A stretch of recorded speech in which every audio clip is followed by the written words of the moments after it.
All right, and welcome back to the Browns Beat podcast. I am one half of your co-hosts. My name is Tristan. I'm here with my man Derek. Derek, the Cleveland Browns beat the Jacksonville Jaguars. How are we feeling?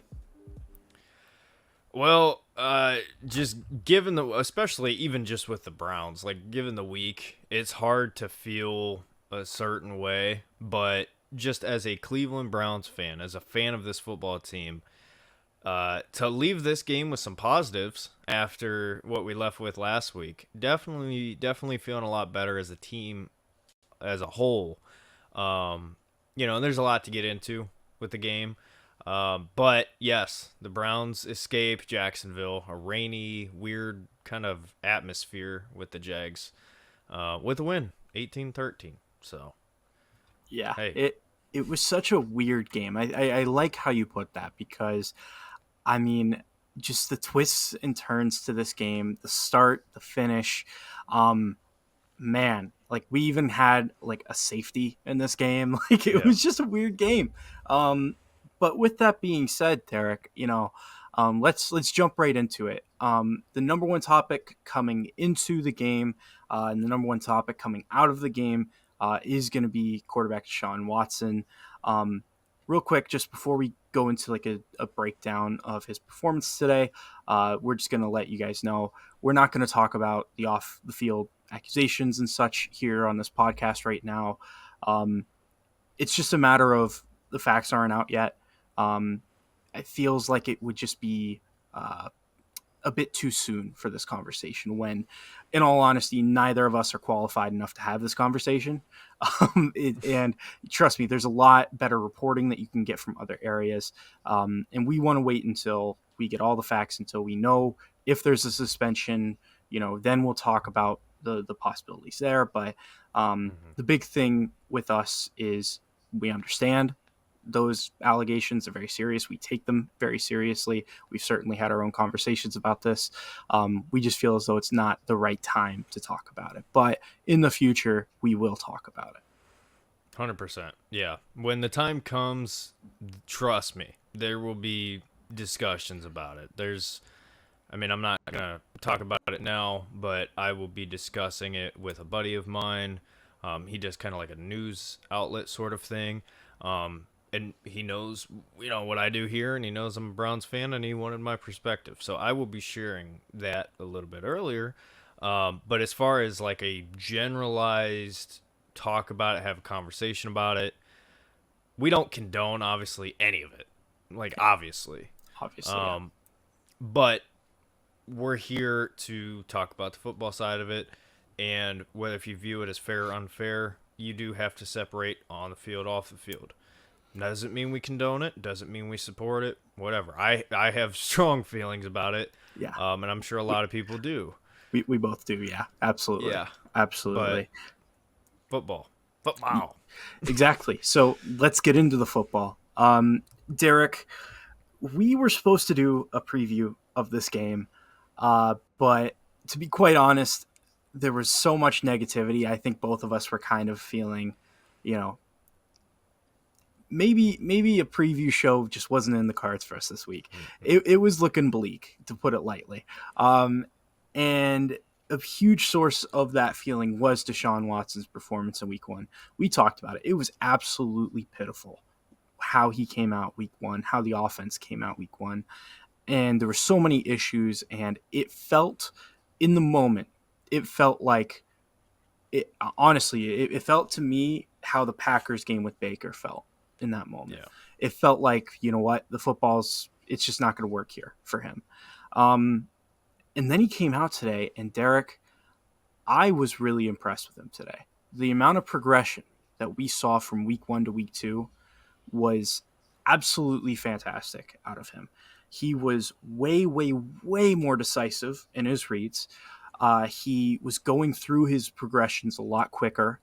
He was doing a lot better of staying in the pocket and not running out left and right to try to avoid the pressure. He was stepping up in the pocket, making throws, going to his check downs. And in the minimal times where he did escape the pocket to have to create some time, he made some great plays.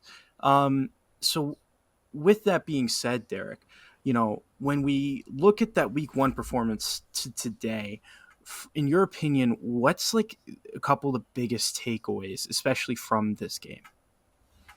Yeah, so with last week, and I went back, watched the all 22, watched every offensive snap, slowed down frame for frame, just to get a better idea of like, okay, how much it was Deshaun, how much it was the offensive line, how much it was play calling or receivers maybe not being open. Like, where does the share of blame go? Tristan, we talked about it, but I left that all 22 just absolutely jaw on the floor at how terrible Deshaun Watson was.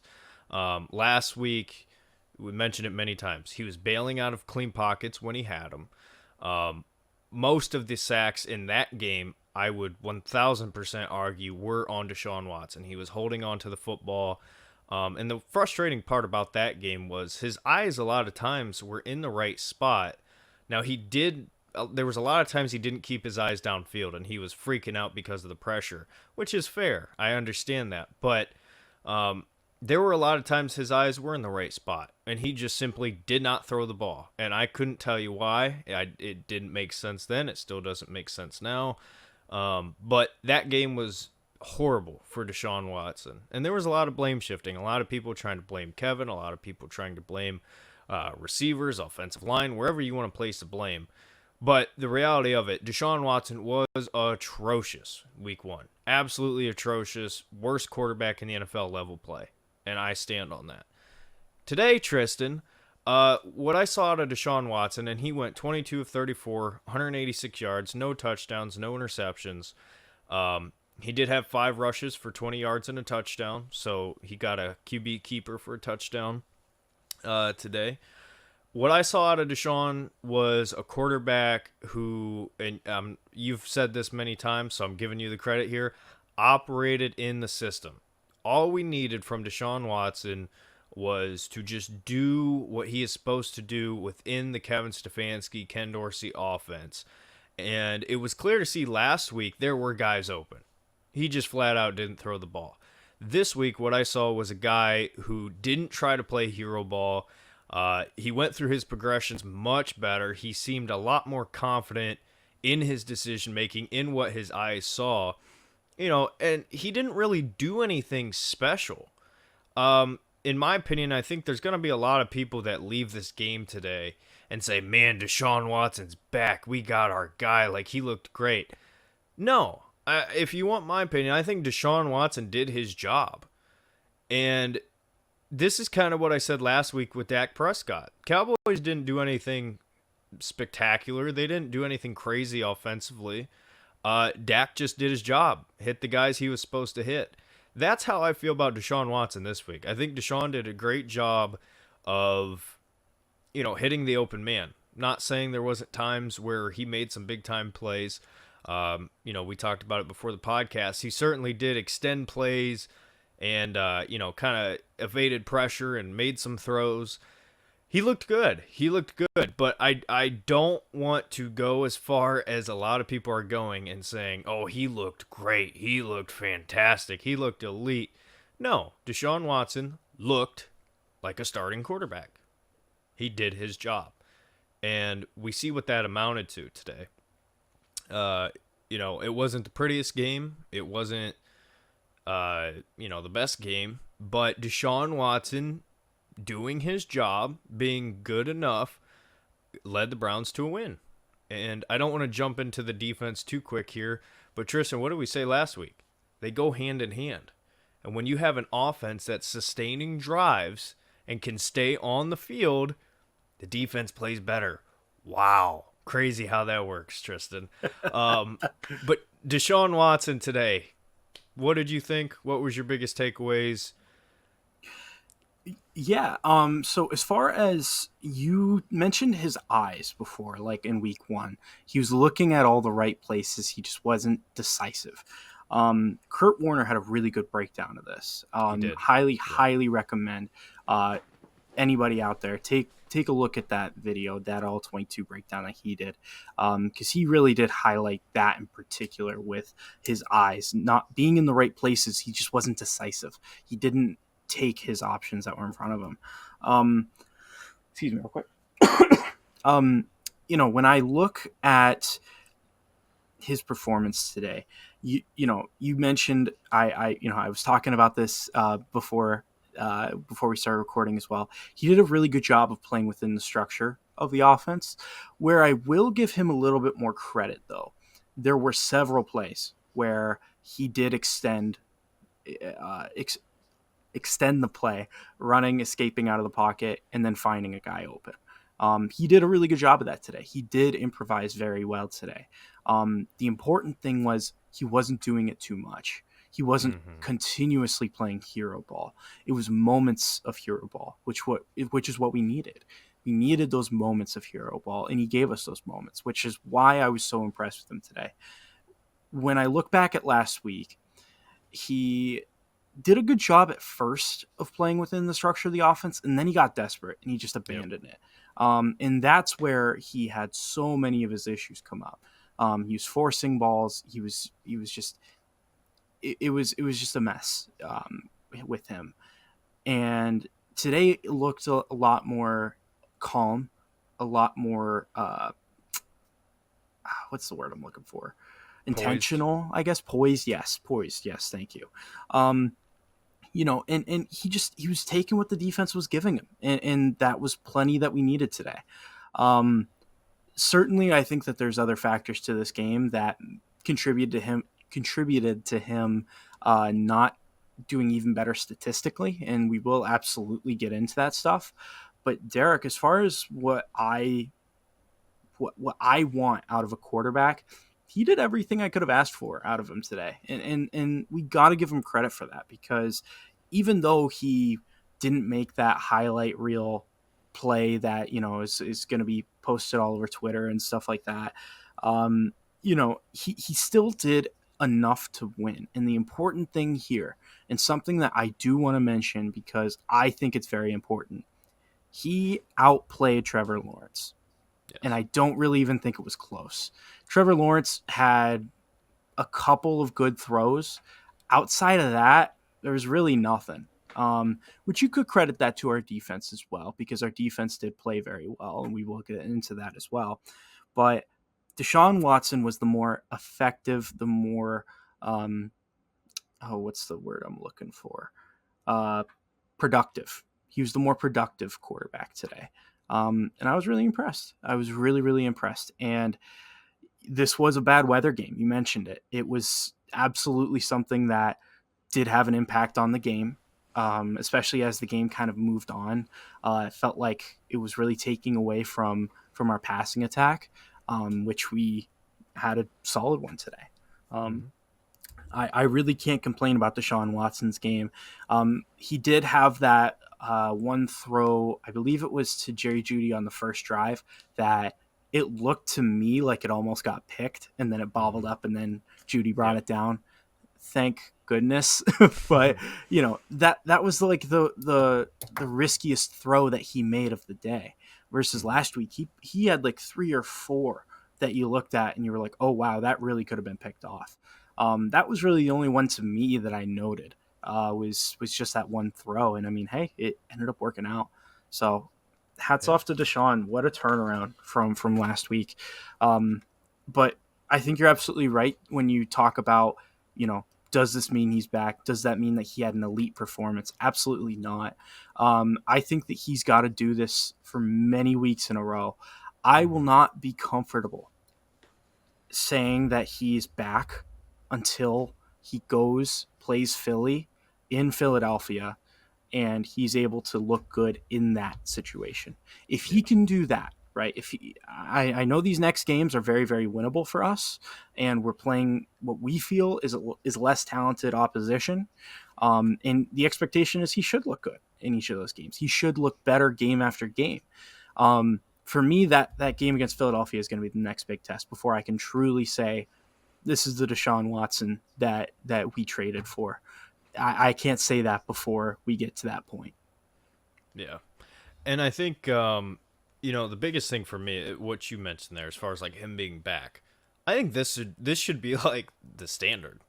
Like, this level of quarterback play should be the bottom line expectation, not that he played really good.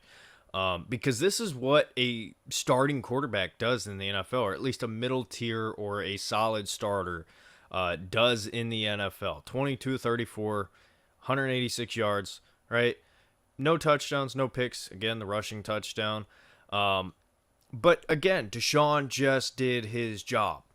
And the Kevin Stefanski offense, a lot of people, and there's a lot of people who, claim to know football, and certainly we're no football experts and know every single detail about every single thing. But quarterbacks tend to play well in the Kevin Stefanski offense because why? He makes it, I don't want to say simpler, easier to do their job, right? When it comes to, okay, ball should be here, this is your first read. And I know, obviously, a lot of offenses, you go through your progressions, whatever. And there was a lot of people critical today of, hey, well, the offense still played in a box and it still didn't really attack deep downfield. I'm here to tell you, this is just my opinion, Tristan, you don't have to agree. I think that's all we can do. For me, I think Deshaun Watson, when I watched him week 1, when I watched him today, even though he had a good performance today, I don't believe Deshaun has the arm to throw downfield anymore.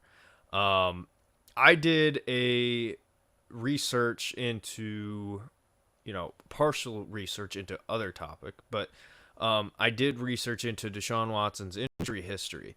And I've been saying that I think Deshaun's career reminds me a lot of Cam Newton.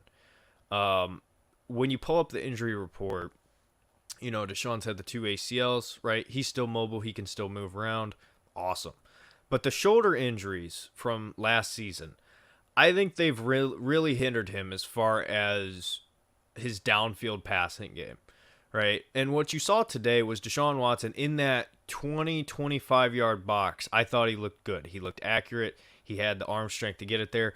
And this is just me personally, I don't believe that the best game plan of attack with Deshaun Watson, as long as he's starting in Cleveland, is to really try to attack downfield. And I think the offensive game plan for today, as far as the pass game goes, I think was perfect. I think Kevin Stefanski, I think Ken Dorsey did an outstanding job today.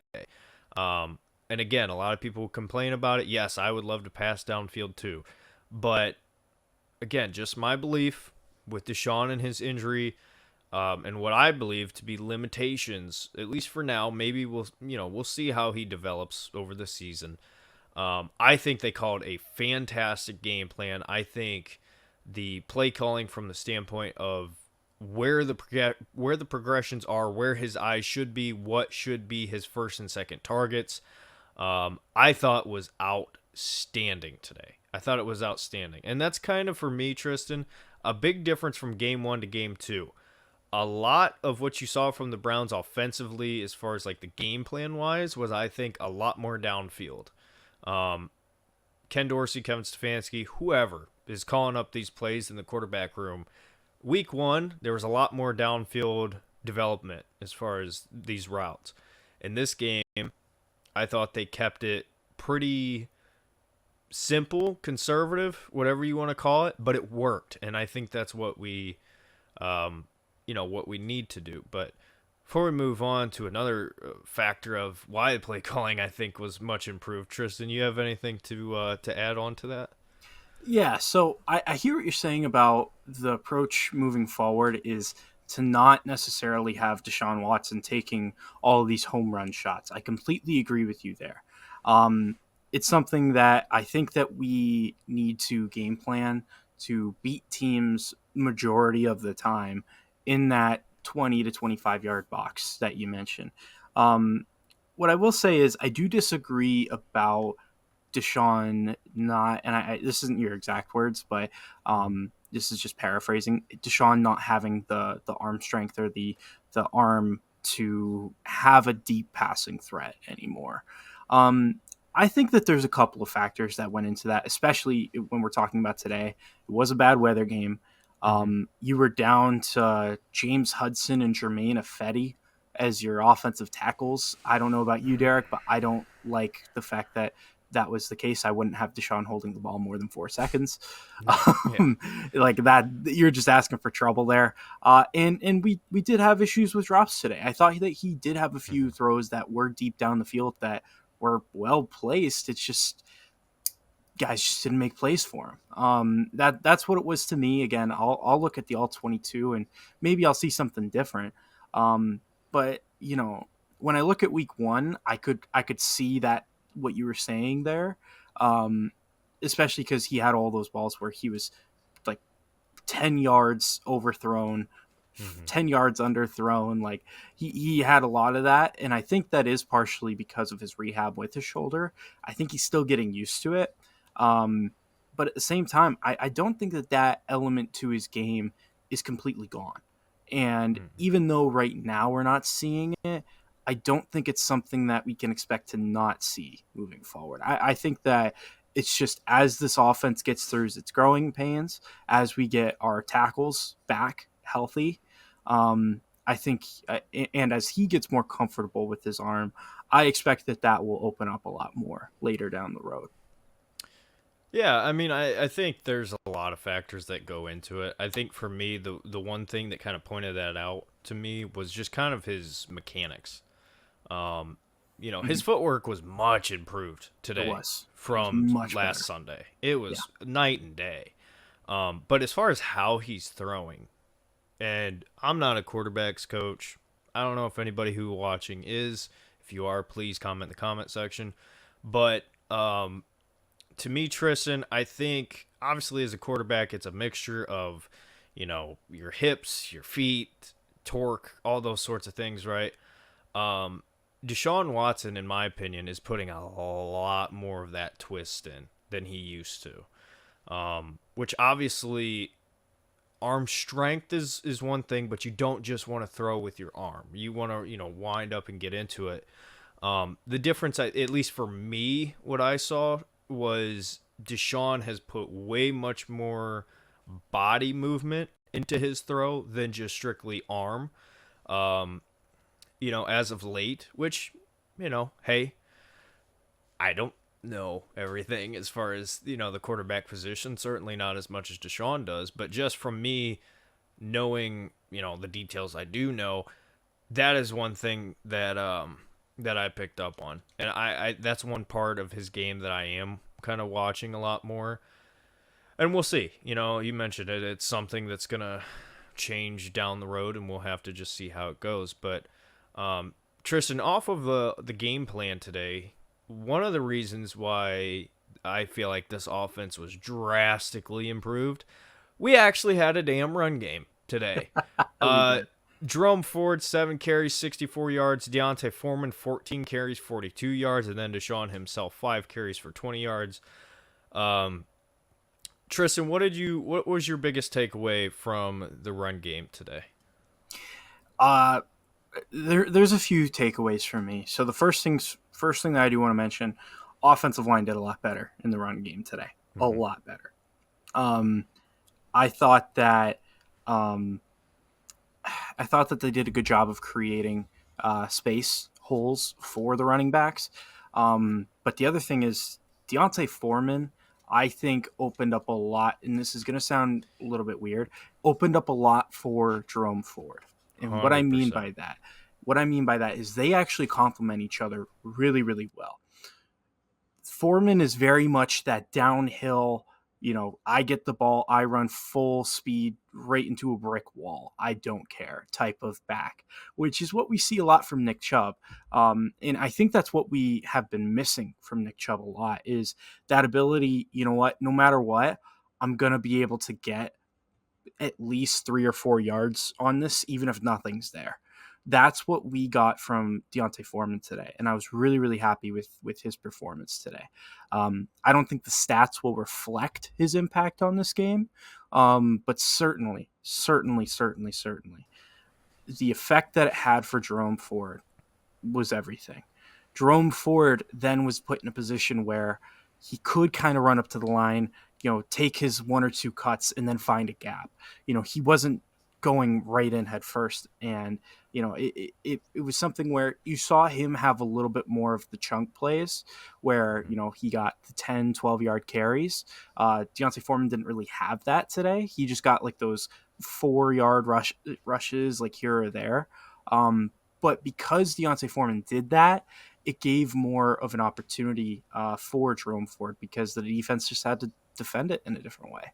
Um, I really liked how they played. It was very complimentary, two different styles of back, and I think it worked out really, really well. And I'm really excited to see how it's going to evolve as we kind of progress, especially next week. I'm really excited to see how it looks against the Giants.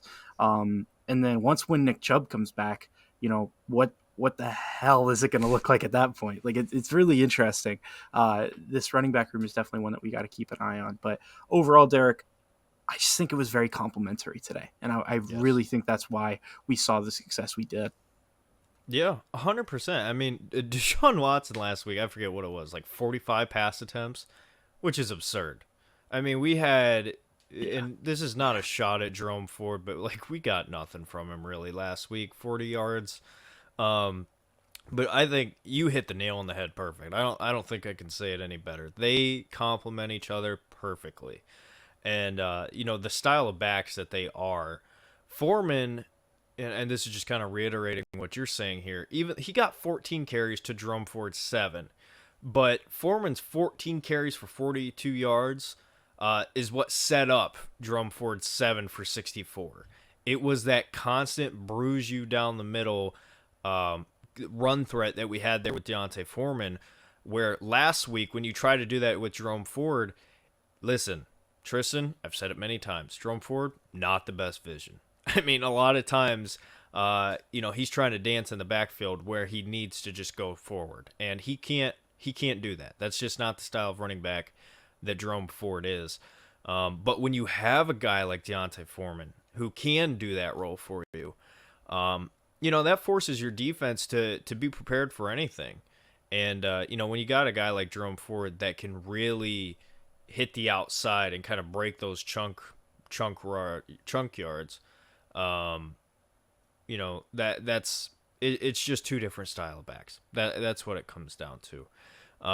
But over 100 yards rushing total for the Browns as far as this game goes, and then you throw in Deshaun's 20 yards that he had himself, causing a defense to have to respect your run game is what this team needs, and that's what a Kevin Stefanski offense needs. And you mentioned it. We'll get into the offensive line at some point here. Not great, but in the run blocking, they did a solid job for sure. Were you ready to move on to the wide receiver position, Tristan? yeah. Last thing I'll just say really quickly before we do move on. Um, the only issue I had with Deontay Foreman's game was that face mask call. He's got Yeah, to do that was better bad. there. He got the first down already. He already did all that good work to get us Hmm. into that first and goal situation. And then obviously we'll touch on this when we get to the offensive line. It was just an avalanche from there. It was terrible. Oh my gosh. I that was almost as enraging as week one, that series, but we'll definitely touch on it. But outside of that, I really can't complain about Deontay Foreman's game. He was really good today. Yeah, absolutely. Um, Moving on, we talked about Deshaun Watson doing his job, and obviously a big part of doing his jobs is hitting his wide receivers. And Tristan, last week, Jordan Akins and David Njoku were the leading receivers for the Cleveland Browns. This week, we actually have wide receivers leading in that category. Um, Jerry Jeudy, 5 receptions, 73 yards. Elijah Moore, 6 for 44 yards. David Bell, 3 receptions for 27. Mari Cooper, 3 for 11. There's a lot to dive into, good and bad, with this wide receiver position. But Tristan, let's start off. Jerry Jeudy, a guy that a lot of people wrote off, former first-round pick out of Alabama to the Denver Broncos, a guy who was an outstanding route runner, a guy who's got speed, he has versatility. A lot of people wrote him off. A lot of people said he's just a guy. Ironic, considering who we played today, Jags. Um, 5 receptions, 73 yards. Tristan, Jerry Jeudy looked really good today. What was your takeaway from him today? Yeah, you said it. He looked really, really good. He does a really good job of adjusting to Deshaun. Yeah. He, I was really, really impressed with him today. And you saw why he was a first round pick. The talent is there. Mm-hmm. He created separation really, really well. Um, I would go as far as to say I don't think it's even close. He was the best receiver on the football team today. Um, yeah, the thing that excites me about Jerry Jeudy is I don't think that the offensive passing game was anything too crazy today, and he still found a way to be very productive. Mm-hmm. Um, and I think that says a lot. I think that that shows that you know these two guys, they have not had many snaps together. They're already building up a rapport. Um, I think he's a guy that as the season goes on, I think he very well could transcend into our number one receiver. He showed the ability today, and I was super impressed with his ability to create space, get open, and then having secure hands when he did get open. There was one throw in particular. I think it was like on a I think it was like a third down. I can't remember in particular, but he had a great toe drag catch on the sideline that honestly, like, I was thankful they didn't review because it was that close. But I mean, he made plays today. He made Mm-hmm. plays when we needed them. Um, yeah, I mean, I can't really fault his game either. I was really happy with how he performed, and if we can get David Njoku back and healthy somewhat soon, if we can get Amari Cooper to play a bit better, which we will absolutely talk about. Um, maybe that opens up even more for Jerry Jeudy. But regardless, he showed today that he can be relied upon. And Mm-hmm. for what we traded for, what we paid him for, that's what we needed to see today. And I'm very, very happy that we got to see it today.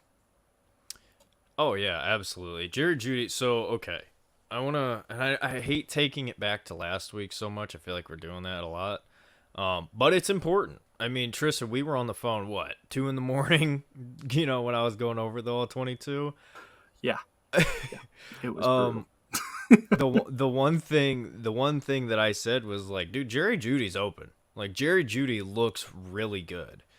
And you saw that again today. The only difference was Deshaun was hitting him today.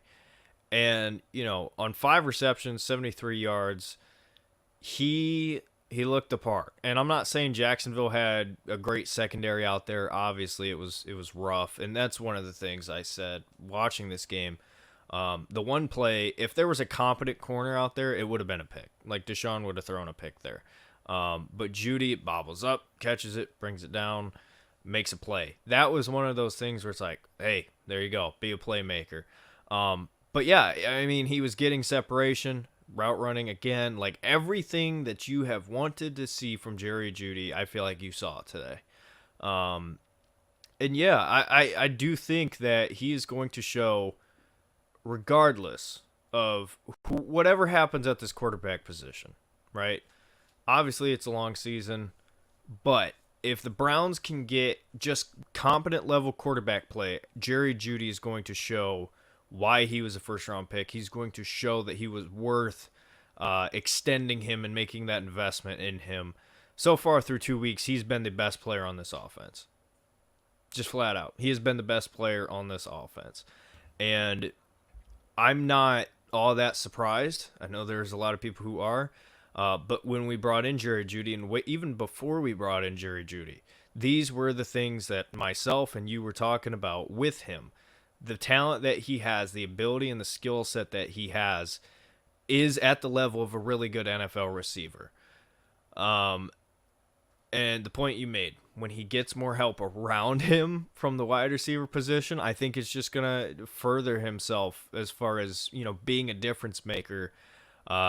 in the offense. So I can't wait to see what Jerry Jeudy does as a Cleveland Brown. I know he's here for the next 4 years. Yep. I'm beyond thrilled to have him here. So everybody who's clowning us for that contract, cool, because I'm very happy to have Jerry Jeudy as a member of the Cleveland Browns. Yeah, absolutely. Absolutely couldn't agree more. Um, Honestly, like when I'm looking at the progression of the offense in total from week 1 to week 2, even with the negatives that were on offense, which we will get into, it makes me really excited to think about, right, what's this offense going to look like by week 6 when we go to play Philly? What's it going to look like? What's the development going to look like then? Also, what's it going to look like when Nick Chubb comes back?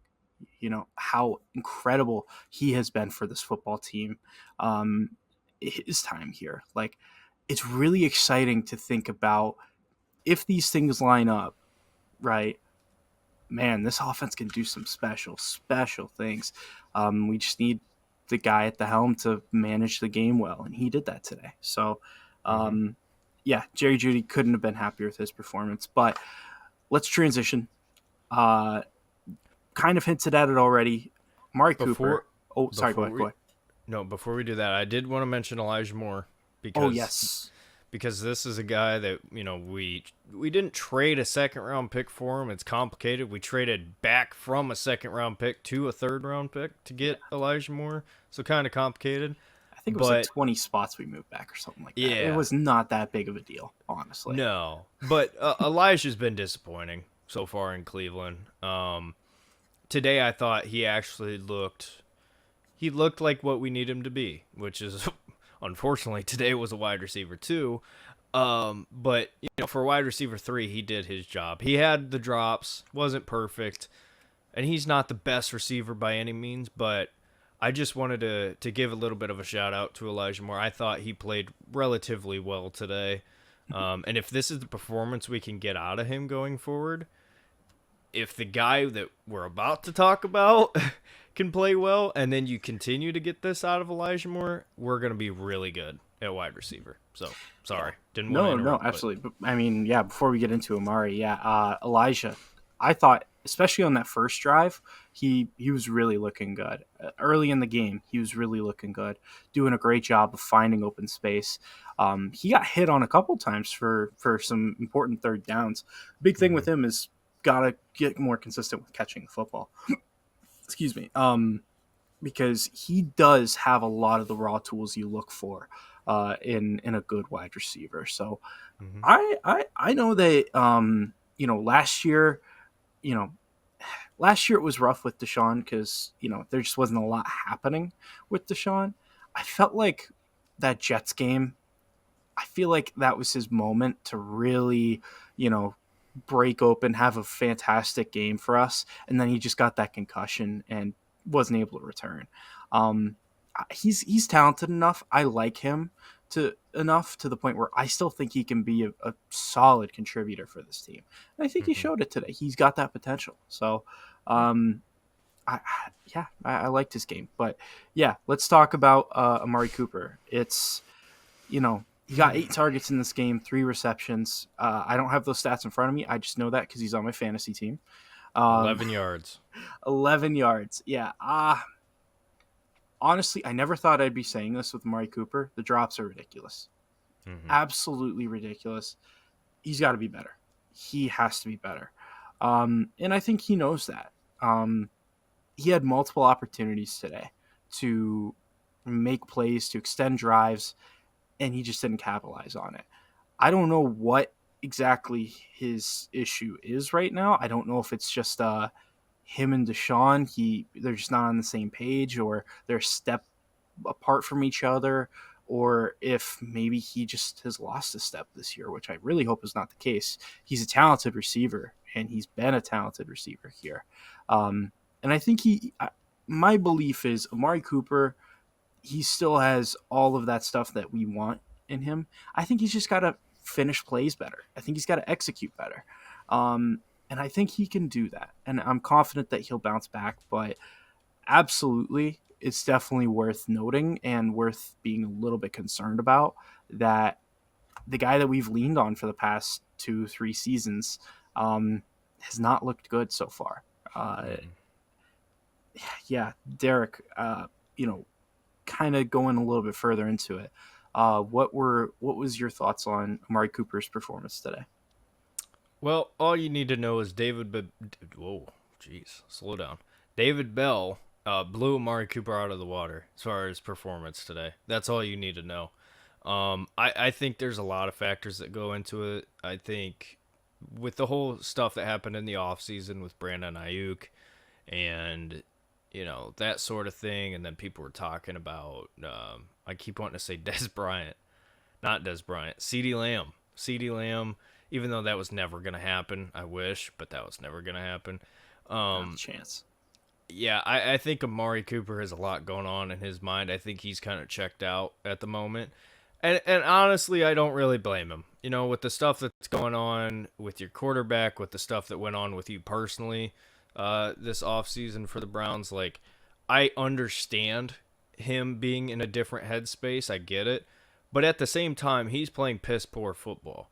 He has dropped so many big time play passes that have hit him in the hands. Like, I cannot blame Deshaun Watson for Amari Cooper. He has absolutely put the ball where it needed to be.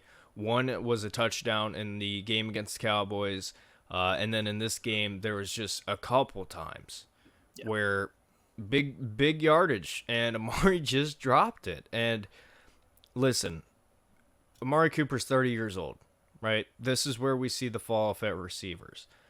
Do I think that Amari Cooper all of a sudden stopped learning how to play football? No, I don't. I think a lot of this is mental. Um, I personally, just my opinion, I think he's checked out. I think with everything that's gone on, I think he is very much checked out emotionally. He's visibly frustrated, and I understand it. I get it. And I think the only way that changes is you win football games and you continue to play well, and some of the other factors off the field kind of figure themselves out would be how I would phrase it. Personally, I think his issues are mental. Not an excuse, though. You're getting paid to go play football, and you held out to get your money kind of more as a for sure thing. Listen, I'm paying you to do a job. You got to go do your job, right? Obviously, there's multiple factors, but that doesn't excuse you sucking. And Amari Cooper, as great as he's been for us, he's been unreal. He's been fantastic. So far throughout this season, terrible. Terrible. I would argue Elijah Moore has been better than Amari Cooper this year, Tristan. And you could really argue David Bell has been better than Amari Cooper. I'm not going to disagree with you on those points. By the way, hopefully David Bell recovers quickly. Yeah. He has a dislocated hip, I think is what they said. Ugh, damn. Not good. Yeah, wish him the best with that. Yeah, no, I think for me personally, what I look at for me is I think it's quite ironic that Deshaun Watson's like two best throws that he's thrown so far in these first two games have both been Amari Cooper drops. like, Yeah, like that. Like honestly, that I find that hilarious. Like that throw against the Cowboys, perfect. Like in a breadbasket, Deshaun got absolutely crushed. Absolutely perfect throw. All Amari has to do is catch the ball, and he could quite literally roll into the end zone. That's how great it was, and he dropped it. And then today, I mean, it was probably Deshaun's best throw of the game, at least that I can think of off the top of my head, where he extended the play a little bit, and then it was a beautiful like little lob where it, like almost like perfectly like a missile, like it just dropped right into Amari's hands. He had to jump up to get it, but that's Amari Cooper. You expect him to catch those. Where that would have probably been like a 30-yard play right there. And both are big time plays that he just has to execute on. I think honestly, Derek, for me, I think it's quite simple. I think that Amari Cooper is a receiver that thrives on timing and knowing where the football is going to be. That he does absolutely 1,000% that is how he thrives. And it shows with Joe Flacco, right? Because Joe Mm-hmm. Flacco, even though he, had a lot of turnovers and such like that, he was very consistent as far as the down to down, what you knew you were going to get from him. And I think that right now there's just not a rhythm between Deshaun and Amari right now. It just seems a bit what's the word? Forced. Yeah, yeah. Yeah. Like it doesn't feel like they are meshing well together right now. Mm-mm. Um, they're just like a step or two off from each other. Um, but I mean, I believe that Amari Cooper will get it together and he'll be fine. Um, I really do. I think this is just a little blip on the radar.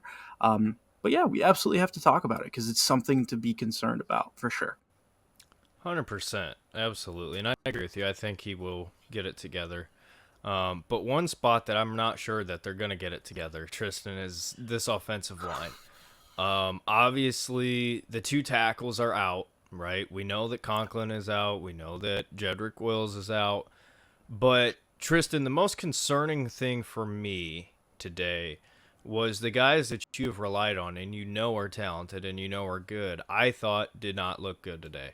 I thought Joe Batonio looked really slow. He looks like he has lost a step. And I think maybe for him, it's kind of like maybe instead of us relying on him to cover up some of the left tackle's problems or the center's problems, maybe we need him to just focus on his job from now on. I thought Posick looked rough today. I thought Teller looked rough today. And Tristan, when it comes to this offensive line, just quickly want to, for hopefully the last time, probably won't be, take it back to last week. Last week, the offensive line was not great, but again, I think the majority of the problems, as far as like the sacks and the pressures, was more so on Deshaun. I can't say that this week. I think Deshaun Watson did a good job of taking advantage of the time that he was given with the offensive line and doing, the best he can with that. I thought the offensive line was very bad today, interior, exterior. And Tristan, it's concerning because these are guys that at least were playing really good. Um, kind of tying on to this whole point with this offensive line, I want to ask this question: are we really seeing how critical losing Bill Callahan was? Um, here's the thing for me, right? I thought in the run game, I thought that they were okay. I thought that they were fine. Um, it was the passing game where it was brutal. And the biggest issue with this offensive line, the penalties. I was so frustrated. We talked about it already a little bit. That drive, Foreman gets the first down. It's about to be first and goal. Gets called back for a face mask. Next play, holding, back 10 yards. Next play, holding, back 10 yards. Next play, holding, back 10 yards. We went within the matter of 4 plays. We went from being goal to go to punting, having to punt the football. Like, what the what the hell? Like, that's just inexcusable. I mean, seriously, like the offensive line today, I'm not too worried on, and this might be controversial, other people might disagree. I'm not too worried about the pass pro stuff today. And the reason for that is we were down to Jermaine Ifedi and we were down to James Hudson, both who are right tackles, as our guys on the edge today. Um, and quite frankly, no team in the NFL can run those guys out consistently and win football games. That's just not going to happen. And the Jags, they've got a good pass rush. They really do. It's the best part of their defense is their pass rush. So, you know, honestly, like I'm not too worried about it because I feel like once when we get Jed and Jack and Dewan he was dealing with cramping today, was in and out. But for me at least, after he came out for the cramping, I didn't see him a whole lot. I don't know if I remember a single snap from him the rest of the game. I'm trying to remember, but I can't. I'll have to look at the all 22. But um, you know, it's the penalties that concern me the most, because how is it that on that drive where we had the three holdings back to all three of them back to back to back, it wasn't like just the tackles that were having issues. It was our center, which is completely inexcusable. I don't care who your center is. Having holding calls for the center is ridiculous. Should never happen. Um, and then Wyatt Teller got a holding on that drive. Like I just think that right now this O line really badly needs the starters to come back. Um, it is clear to me that there are a couple guys there that are having a tougher time at this transition, but I don't think that's the main problem. I honestly think that this offensive line would have been viewed as having a solid day if we just eliminated the penalties. Like that for me was the big killer, because it took points off the board. And it genuinely, like, there were two aspects to this game that made this game way closer than it should have been. Penalties by far was number one. By far number one reason why this game was as close as it was. Because trust me, Derek, if we were a cleaner football team today, we probably win this by like 3 scores. It was that dominant. It's sad it doesn't show on paper. So I'm not worried about the pass protection stuff. I get it why some people would be. Um, we got to clean it up penalty wise, because we cannot keep going like this, including the illegal shift penalties and BS like that. It's ridiculous. It cost us 100 yards, Derek. 100 yards in penalties today. It's unexcusable. We can't do that. And even on the defensive side of the ball, but we'll get to that later for sure. For sure. Yeah. I mean, so my thing with this offensive line is, like, obviously there's the given of the guys who are starting at your tackle spots are out. Jowon, you mentioned it, banged up today. But at the same time, it's like at some point we got to figure out what the hell is going on here, because I think that it's kind of BS how the Browns, as far as an organization, has handled this offensive line situation. I mean, Tristan, you talked about it. We didn't bring in anybody. But, what Jeff brought up last week when we had him on, which, by the way, again, thank you, Jeff, for coming on. I know it was a terrible therapy session, but very thankful to have him on. Hope to have those guys on more. Love talking to them. But yeah, for sure. The one thing that Jeff said, Tristan, was like, what are we doing? Because we went into the game last week expecting Jack Conklin to be your starting left tackle. And you heard a lot of the same rhetoric coming out of the Browns organization this week. And yet again, James Hudson starting at your left tackle spot. Jowon, Jowon is Jowon. Let's just put it like that. With him being hurt and Ifedi coming in, yikes. But what are we doing?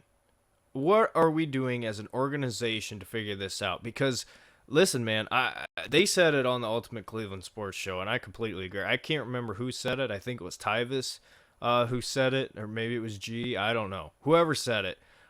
This man, Jedrick Wills, is out here trying to get his bag, and he knows that if he comes back This against is G. Bush. Okay, if he comes back against Brian Burns, Kayvon Thibodeau, Dexter Lawrence, he's not going to look good. This man, Jedrick Wills, is not going to play until the Browns get to some bum-ass offensive line. Or, defensive line. That's when Jed's going to come back, because this man is trying to get his bag. I completely agree with everything that was said on the Ultimate Cleveland Sports Show about that topic. I think this man Jed is being selfish, lazy, and just flat out careless when it comes to his team, which I get it. Like, get your money, I understand, but at the same time, what is going on with Conklin? Like, why is Jack Conklin being talked about as a starting tackle week in and week out now for 2 weeks in a row, and both times we have James Hudson out there? Like, I want to know, and the journalists in Cleveland, the media in Cleveland, need to hammer this home. Why are you telling us that that Jack Conklin is starting at left tackle 2 weeks in a row now, and both times that has not been the case? We need to have answers. We need to have answers. Yeah. But, sorry, go ahead. I was just going to say, I think you hit the nail on the head there. I could make the argument, Derek, we don't have a single left tackle on the roster.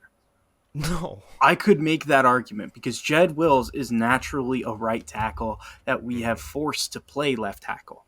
We don't have a backup to him.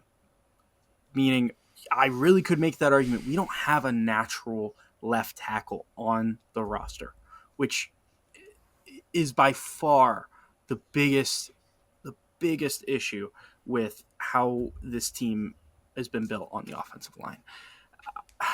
I think it's ridiculous that Charles Leno is somebody who's available, who could come in and probably be a solid, at least a backup left tackle that you could. Because here's the thing, right? I feel bad for James Hudson because he's being put in a very difficult situation, very difficult spot. Week 1, he's got to go up against Micah Parsons and DeMarcus Lawrence. Now week 2, he's got to go up against, oh my goodness, I'm losing the names, Trayvon Walker and Josh Allen. Hines Allen. Like, he was not supposed to be this guy. He was supposed to be a swing tackle who filled in from time to time, and whenever we needed big-time rush yards, he'd come on as that extra offensive lineman, right? That's his role. And, he does that really well. When he's on the field, he does that role really, really well. But we're just asking too much of the guy. Like, is a stopgap occasionally have to fill right tackle? Yeah, I think that works, especially because you got Wyatt next to him. You can have a tight end chip where, we typically like to have David lined up on the right-hand side of the line. That's fine. You can have him do that occasionally, especially because he's not responsible for protecting the quarterback's blind side. But you're putting way too much on his plate right now, especially next to Joel, who, yeah, he has lost a little bit of a step. And I mean, can you blame him? He's had a very long career and he's always been battling injury. So, yeah, I simply look at this and I say, you gotta get somebody else in. I think it's absolutely ridiculous that was not addressed this offseason, that we didn't think to go out and get a backup left tackle, or at a bare minimum, have DeJuan Jones play some preseason football in training camp at left tackle so that way you could push him out there potentially. Yeah. But even then, I don't even necessarily think that would have been the right move to make. I think the right move would have been going out and getting a veteran left tackle to supplement, because Well, so let me take you back. All right, let's take a time machine back a little bit. At what point the starting tackles for the Cleveland Browns was Greg Robinson and Chris Hubbard. And here's the thing. Greg Robinson sucks, right? We know that. Yeah. But Chris Hubbard was not great as a starting right tackle, but as a swing tackle fill-in guy, he did a really damn good job. He was really good. And I've talked to Chris Hubbard. He's a great dude. Like, I like him as a person. I thought he was great in that role. I think we have a Chris Hubbard with James Hudson here, and we're trying to make him the starter. And it's not a fault of his own, but he simply cannot do it. And that's not his fault. But you want to add something real fast? I was just going to say, James Hudson, in college, he wasn't playing tackle in college. No. I'm pretty sure he was like a center? He was a defensive tackle. Well, he's defensive tackle, but then he switched to O-line. Yes, He and he switched was to O playing. line at He played. Cincinnati. He played right or left tackle at Cincinnati, Okay, but yeah. yeah, Okay. but he was playing. I swear to you, I he thought he was was. on the interior in Cincinnati. I'm Uh, gonna look this up to verify, but I could have swore that he was an interior guy in Cincy. I don't know. I'm like 80% sure, but whatever. Not the point. But point I was trying to make here is not only do I think we need to figure out our tackle situation now, but I think we need to figure out our tackle situation for the future. Jack Conklin is here. Like, we've extended him. And I know he's been injured. I know he's been hurt. But, I mean, let's just call a spade a spade. The Browns this offseason are going to have some huge, let me say it again, huge decisions. One of those likely possibly being the quarterback position, which, if that were the case, that would essentially mean that our first round pick is going to be going towards the most important position in football. In that event, I would say it's probably likely Jedrick Wills is gone, or we give him like a 1 or 2 year deal, which I don't think he's going to accept. I think Jedrick Wills is going to leave to go to some bum team to play average left tackle on a contract that he doesn't deserve. That's what I anticipate happening. But the one thing that the Browns can do in the meantime, if we're having to talk about a quarterback, as far as the draft in the first round, Jack Conklin could be the guy at left tackle. I think that is a real possibility. I think Jack could come in, and it's going to take some time, but once he learns it and gets used to it, I think Jack Conklin can be a good enough left tackle for the Browns to buy some time for a couple years to fill that spot. Jowon can be your right tackle, hopefully. Obviously, we haven't seen him look as great as he did last year. But if all goes as planned, Jowon could be your right, Jack could be your left. Jack Conklin's here for, I don't know how many more years. 2 more years? I don't think he's got that many years left. I I want to thought he say had 2 or 3. no. I'm pretty sure. You know what? He might have to. I'm not sure. I'll Yeah. look it up. We need a producer on this podcast. Jacob, what are you doing? He'll only get that. But anyway, but yeah, I think if in the situation that Jack Conklin is here for the next, let's just say 2 years, right?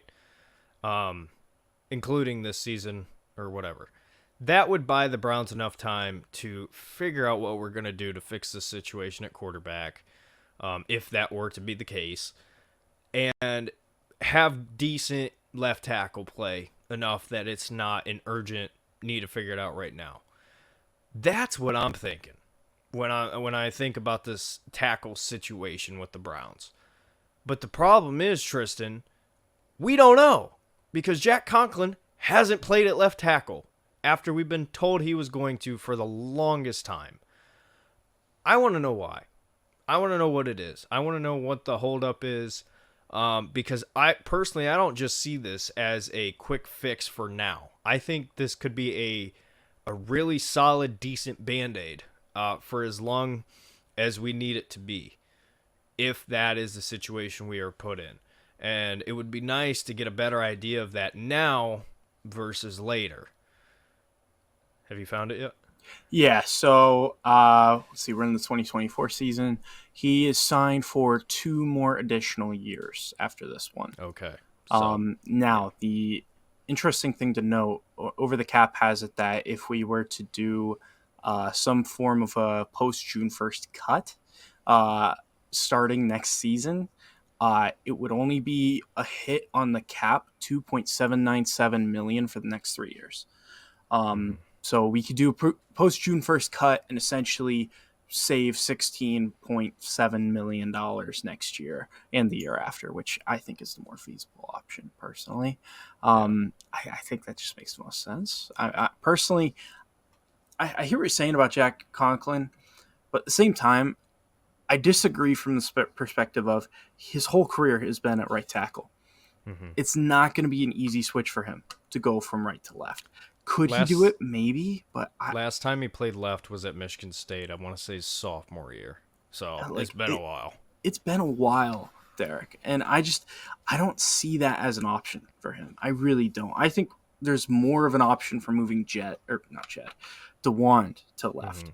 But if I'm being perfectly honest, I don't know as though I see Jed or Jack returning next year. I think that we address it in the draft.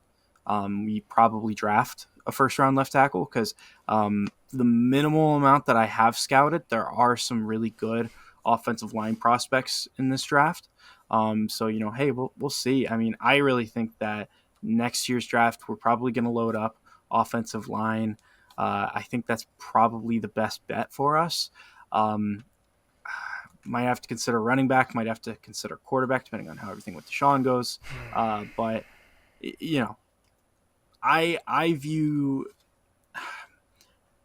I view this offensive line as if we had that guy at left tackle, I think a lot of the issues that we're seeing right now would be solved. Yeah. Because we're just asking way too much of James Hudson right now. Mm-hmm. Well, let's table the offensive line for now. They did not play well. No. There's a lot that has to unfold to figure out some of those questions. Especially when it comes to draft time. Are we going to be drafting a quarterback, left tackle, wide receiver? What do we do? I mean, I don't know. Nobody knows. And if we talk about that, we'd be here for 4 hours because boy, do I have a lot of opinions on that. But let's talk about something, Tristan, that from last week to this week was drastically improved. The Cleveland Browns defense. The Browns defense today held Trevor Lawrence to 14 out of 30 through the air, held Travis Etienne to 52 yards and a touchdown on 13 carries. The Browns got 4 sacks today for 20, I can't read my own handwriting, 24 or 29 yards, one of those. Jordan Hicks, Myles Garrett, Alex Wright, Quentin Jefferson all got a sack today. Tristan, this is the defense I thought we were going to see last week, but they showed up today. So what say you, sir, about this defense? Quite simply, I think that they were able to feed off of the offense a bit, and I think it really helped. Just having more time on the sidelines, not having to come out or come onto the field nonstop, having extended possession, really, really helps this defense a lot. Um, I the way I see it, Derek, is the defense last week I thought was good. Um, I think that there were a couple of lapses in coverage, but overall, I thought they were pretty good. This week, they were superb. Everything that you wanted to see from that defensive front, you got. You mentioned Jordan Hicks. He looked really, really good out there today. JOK was everywhere, had a really great game. I thought Myles had his moments where he looked good. Um, Defensively in the secondary, Denzel Ward, I thought, had a good game. Um, and, you know, MJ Emerson had a couple of moments that, definitely Greg Newsome getting burned was bad.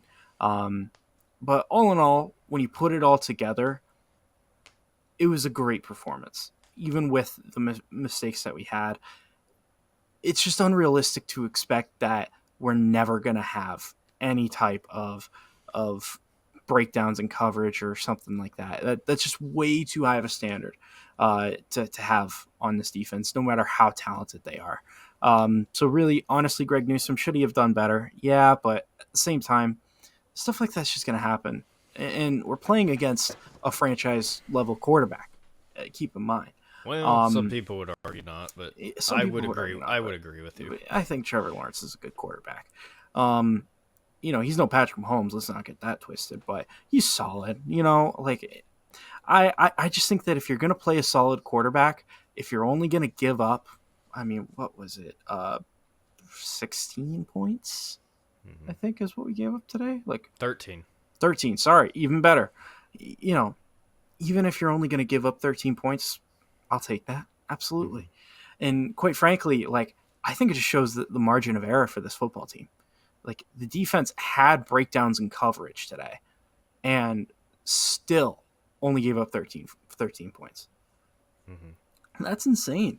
That's insane. If they can maintain that level of play and we're able to extend drives on offense continually, I'm really high on this football team if we're able to do those two things. So, yeah, defensively, I really have no complaints in all honesty. Um, yeah, I was pretty happy today.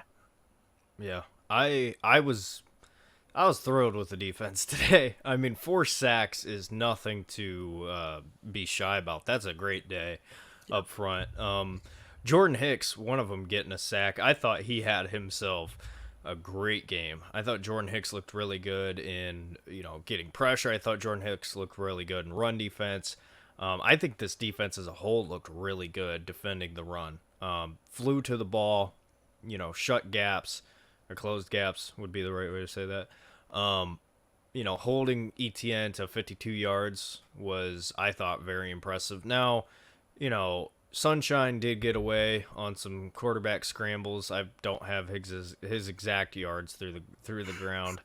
But Sunshine. I think this defense does struggle. If there's one thing that we can really point at with this defense, mobile quarterbacks can bite us sometimes. We saw that last year, saw it so far this year. But overall, I thought it was really, really good. And Tristan, I think you undersold it a little bit, sir. I think Denzel Ward had himself a day. Denzel Ward was clamping up everybody and anybody that he was on. It was so good to see Denzel Ward play at that level of football. Obviously, given the conversation with him, with his concussions, with his injuries, to see Denzel come out and be Denzel Ward was so good to see. I thought Emerson played like a dog today. I think he had some really, really good moments. He had the one that would have been a takeaway. I forget. Emerson, yeah, he dropped a pick. I have it in my notes here. It would have been towards the end of the second quarter. Okay. He dropped a pick. Then Trevor Lawrence had the scramble, which led to their first 3 points. And that I'll just take a brief detour and then I'll send it back to you. That was my other point for today. The penalties almost lost us the game, and the inability to put your foot on their neck and take the football away really almost cost us this game as well. We had multiple opportunities for turnovers that I can't believe that D-Hop crossing the 50-yard line really cost us that. Obo wrecked Tank Bigsby, man. That was probably one of the craziest hits I've ever seen. And it was clean. I was like, oh, damn, the flag is for him, like, targeting. Yeah. Like, boom, just laid the boom. Unbelievable. But no, it's because Dustin Hopkins crossed the 50-yard line before they caught the ball. I was watching the game with my family. I turned to my sister. She's relatively new into football still, and she goes, "Damn, that's a Browns play if I've ever seen one." I was like, "God damn, you've been watching a lot of football, haven't you? Like, you've really been catching on." Like, the ball literally it was perfectly, like, it would have been a red zone right then and there. Nothing. And then Emerson gets a pick and just can't survive the ground. Like, Denzel Ward almost had a pick. Like, it's just, there were these moments where it's like there were Myles Garrett forced a fumble. We couldn't jump on it. Like, there were these moments where we could have killed the game and we didn't. And those are 2 areas of concerns, especially penalties. If we didn't do the penalties, we would have easily crushed them today. Easily crushed them, especially turnovers included. I want to say congratulations, Obo Okoronkwo. You, sir, have put yourself in a NFL greatest hits compilation of, the modern era, because, bro, that was unreal. Like, there's very few times when it comes to, like, big hits. Like, it's one thing to just see, like, somebody put a hit on somebody. Yeah. But there's very few times anymore that you can get a pop out of me. Brother, I was jumping. I was like, whoo! Oh, man, that was insane. So, shout out Shout out Shout Ogle. out. He gave us a moment that never happens anymore. That hit Hmm. was unreal. And Oh my god. Tank is no Tank's a slouch. Tank's a big boy. Tank Tank's is a a big big boy. boy. To make him fall like that, oh, Hmm. oh, Oh, bro. oh my god. It was such a good hit. It's so sad that D Hop just couldn't stand behind the 50-yard line for like 2 more seconds. Oh, It's yeah. Your sister hit the nail on the head. Most Browns, yeah. the Well, most Browns play ever. Oh my uh, god. I'm. You good to transition here? Yeah. I was Okay. gonna send it back to you if you had any more comments on the defense. No, I think good day, great day defensively. But speaking of Browns doing Browns things, I thought the offensive play calling was fantastic today, but I would be very mad at myself if we did not bring this up. Um, I don't know what Kevin Stefanski was thinking at the end of that game. Let's just call it what it is. Kevin Stefanski damn near gave the Jacksonville Jaguars that game today. Yeah. Calling a play action pass for incomplete when they had no timeouts is something that he needs to be questioned about. Like, Derek, what were you thinking? we were in field goal range. We were in Yes. field goal range. We could have just ran it. Maybe got it perfectly down the middle for D Hop. Like what? Mm-hmm. That's like a 52, 53, 54-yard field goal, which, Mm-hmm. by the way, he crushed 2 of them earlier in the game. And then that way you really take the clock down, right? He kicks that field goal, and then you got the kickoff. If you force him to return it, that's more seconds shaved away. Yep. It was very, very mismanaged at the end. The second half in general was just poor execution on the play calling aspect. And Kevin Stefanski, you better thank God that Corey Bojorquez is a damn good punter, because man, between Bojorquez dropping that kick on the one, and then the defense and Alex Wright. How Alex about Wright Alex with the Wright safety. getting a safety? Yeah. Can't believe we Boy. forgot about that. Yeah, that was a great play.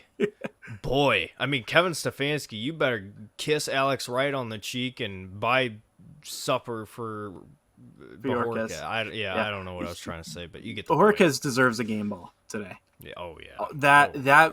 That one play changed the outcome of that game, because Jacksonville got in field goal range, but they couldn't kick a field goal because we had the 5-point lead. So it changed the game 100%. He deserves the game ball. Wow, just a fantastic punt. Yeah. I had to get that off my chest. I for the life of me, what were you thinking? Like, that's one of those moments where we talk about, like, oh, we got a smart coaching staff. Like, they're smart. They're Yale guys or Penn guys, wherever he went. I think Kevin went to Penn.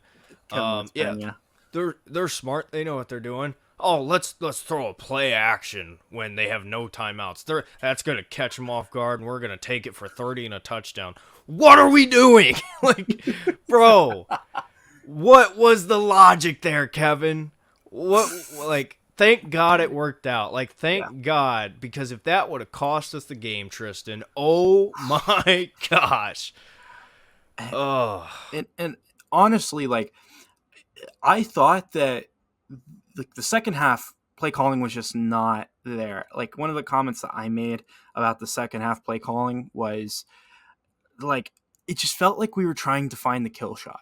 We were trying to find that deep pass. We were having Deshaun hold the ball in the pocket for too long. The O-line was just not holding up.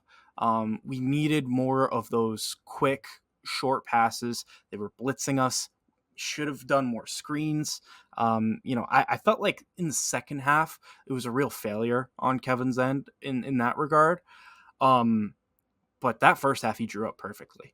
That first half was outstanding play calling. We were texting about it. Absolutely amazing job that first half. The packages with Jameis Winston, incredible. The QB sneaks, of course. Jameis Winston, he's just one of those QBs that's just really good at QB sneaks. Him and Jacoby are two that I can think of off the top of my head. They're really good at quarterback sneaks. And then that second like package where it was a fake sneak handoff to Jerome Ford. Oh my gosh, I thought it was going for 6. I couldn't believe Yeah, that I did too. I couldn't believe he didn't break it because and it was a fantastic call. They Mm-hmm. loaded up the interior. They completely sold out for the QB sneak. And then there's just Jameis just, nah, let me just Mm-hmm. hand it off to Jerome Ford. You know who Oh, that would have went to last year? Kareem Hunt. Harrison Bryant. Oh, Um, you're not wrong. You're not yeah. wrong. That has Harrison Bryant written all over it. You're Oh yeah. absolutely right. Oh yeah. Well, glad we're getting Jameis on the field now. He might need to get ready. You got anything else you want to add before we get out of here? That's unfair. Give the guys some more time. Um, I don't know if we're gonna come back and preview the Giants game this week. Hopefully, we'll be able to find the time. I know I've got a fairly busy week, but Mm-hmm. there's a little bit more positivity moving into this next week. The big thing is we just have to take steps forward against the Giants. If we stand still, we're still having the problems that we had in this game, or we take a step back. Uh, Mm-hmm. it could be rough. It could be rough. This is a team that it should be like the Cardinals last year. We should Mm-hmm. absolutely like kick their teeth in at midfield. Like Yeah. it should not be a close game. Just a little quick preview of that. Maybe we'll get a little bit more into it later in the week. But Yeah. biggest thing for me, biggest takeaways from today is the improvement from Deshaun Watson from last week to this week is very promising. And if we can clean up some of the stuff that should be easy to fix, who knows? Who knows Mm-hmm. what could happen? But all of a sudden, one game later, one span of 4 hours later, and we're so much more optimistic about this football team. Oh Because man. I mean, yeah, Derek, I talked about it as well earlier. Like I was with you looking at that all 22 when Deshaun threw that ball into double coverage with Amari, and he had 2-3 guys wide open he could have hit. And instead, he decided to shoot for that throw. It reminded me of that interception that Baker Mayfield threw against the Packers Mm-hmm. on Christmas. And I'm thankful he recovered, and I'm thankful he had some form of a bounce back. But at the same time, I don't think we should give him too much credit because this Jacksonville secondary is dog water. Mm-hmm. Let's see how he does against New York, and hopefully we'll get improvement. Yeah, we'll see if he's on the field for New York, and if we go from there, then we'll see how it all shakes out. I just realized I'm supposed to be going to that game, so I got to Oh, figure how out about that? plans. Well, I totally forgot that it was happening. So yeah, I got to figure that out. But go Browns, everybody. Trying to think if I had anything else I wanted to add. I think that's it. You got anything? Just way to wrap up the show. Way to wrap it up. Oh, We're professionals here. really brings it home. All right. Go Browns. Go Browns. See you in the Peace next out, guys. one. Merry Christmas. Happy New Year.